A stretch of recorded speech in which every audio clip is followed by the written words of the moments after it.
I know, you write books. You're not someone who markets. I get it. You have to take off the author hat and put on the marketing hat. It is a very tough switch, but because you're a writer, you can do it. What am I talking about today? Oh, I am talking about keywords, putting keywords in your book description for your Amazon product page, or actually any product page description. Book description, adding keywords to your book description on your book page, book product page. So let's get down to it, because I have a lot to say today, and I need notes, so I'm gonna just look at my notes a lot. All right, you're a writer, not a marketer, but you have to be both. Yes, even if you are, you know, gonna go into the, you know, write a query, or, I mean, your publisher still wants you to write something up. Sorry, that's just the reality. Like, that's what it was for me. I still had to have a book description. Did it go through them? Yes. Did they tweak it? Yes. And did I tweak it again? Yes. But if you're going the indie route, it's all on you, babe. It's all on you. Okay, so you have to write an enticing book description for Amazon or any of the book selling platforms. Go with me here a little bit, okay? Work with me here a little bit right now, but let's pretend you're a reader. I know you're already a reader because you're a writer. And let's say you're a regular reader who doesn't write, and you're looking for a book on Amazon. So what do? You type some words into the search bar. Maybe you type in romance, or you type in action, or any kind of different thing that you can think of. Kings or princesses or dragons or love triangle, or, you know, regular person to queen, whatever it may be, however you think you're going to search for it. All right. So what happens is that the ginormous algorithms of Amazon, they get to work, and before you blink, there's a list, hundreds, sometimes thousands of items that match your keywords. Match your keywords. Those at the top are often the best sellers, or what Amazon is pushing for that day. You know that. You've seen that search engine work for yourself, right? Sometimes it's paid for advertising, big money, and then all the way down, it'll say sponsored, okay? Sometimes, and then it's all the other stuff. So great stuff can be lost in page 300. Truth, it really can. Sometimes you can narrow your search by most recommended, least recommended, and money. That's another search for things, usually not for books, but maybe, who knows? I don't search for books that way. That doesn't mean somebody else doesn't, but I search for other things that way, especially for products that aren't books. Okay. The top is often the best sellers and what Amazon is pushing today, and then we have the advertising. Sometimes you want to refine your search and you hit, you know, something else. You add in an additional keyword, then the list scrambles a bit. The more words, the more keywords you add into the search bar, the more the list will narrow and hopefully shrink. All right, I know you have done this with items that you've bought on Amazon. I buy a lot. All hail the Amazon gods. Ah. Hubby claims I have a direct link to the Amazon gods, but I tell them that's because I give them such frequent offerings. Yes, it's true. Anyway, I digress. So a potential reader stumbles upon your book cover and goes, ooh, this looks good. So book cover 1, and of course, yes, I have the importance of a book cover and why it needs to be genre specific in the description box below. So they click on it, and what they do next is they read the description, not a summary. Is this where you are blowing it? Because so many writers, new writers, writers who've done it like three or four books now, this is where they are blowing it. Okay, and it is so vitally critical and so important that you get it right and do it right. And write it the right way so that the reader goes, ooh, that's interesting, and they click that purchase button. They click that buy button. So you do not want to hurry or rush the process of writing that. And it is important to squeeze in all the key words, words that are key to getting your book seen by a potential reader. This is how I learned to do it, because believe me, in the beginning I was clueless, totally clueless. And I have rewritten my book descriptions many times, especially the first few that I did. And if you stay until the end, I give you a cheat that really worked for me when writing my first, I think, good book description. So this is how I do it. Adjust for what works for your life, okay? While I'm writing the book, or maybe taking a break from writing, or in the evening while I'm watching mindless TV that I don't need to pay attention to or whatever, or during lunch at work, I start creating a list of keywords. Then later on, I test them out on the Amazon search feature to see what comes up. If I can't come up with enough, or what I think should be, like I put the keyword in, it's the wrong keyword for that, okay, like I type in a keyword and it's not giving me book descriptions like my books, then I don't use them. So then I test them.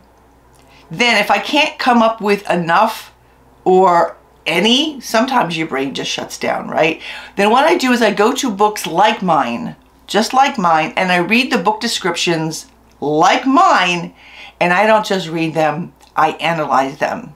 And I look at the keywords, the words that they use in their description.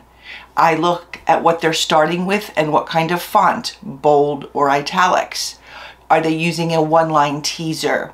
Are they, and there's a description in there for that, do they use a short, engaging endorsement from another author? Is it or maybe it's an endorsement from a notable or editorial reviewer like Publishers Marketplace or Kirkus Reviews. People tend to like books, anything really that is endorsed by people in the know. If you don't have an endorsement for your own book, that's okay. Most writers in the beginning do not. Or if it's being endorsed, it's nobody else really knows who's endorsing it. That's okay.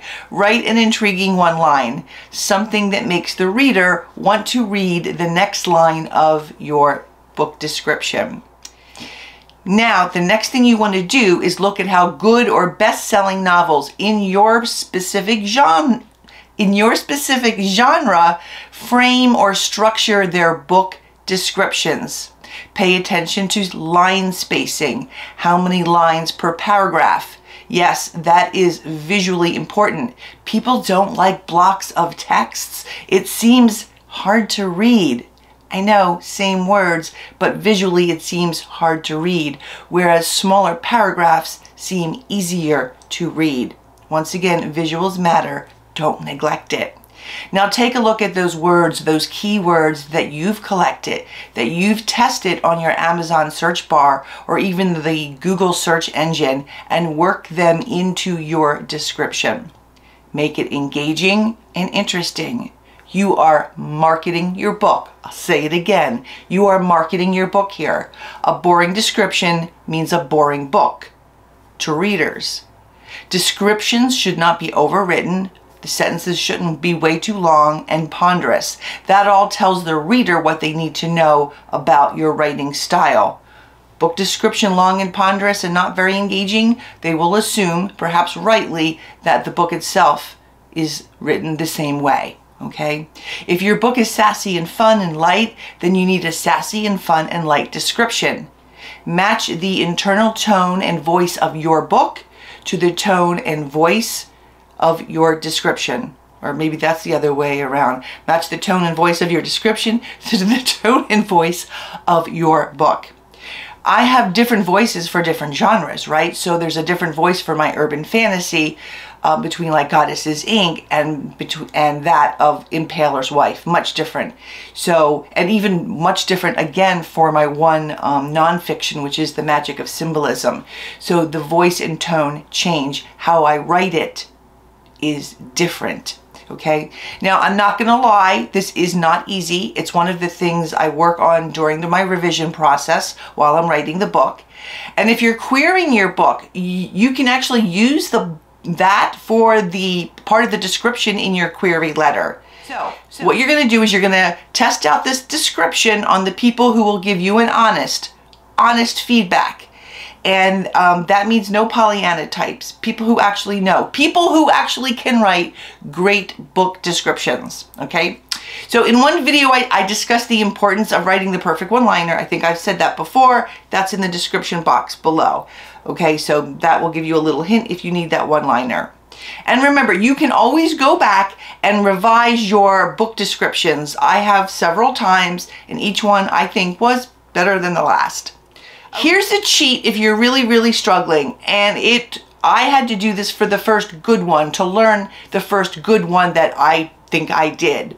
So it was for a historical fiction. So I found a popular historical fiction description and I did a cut and paste right onto a Word document.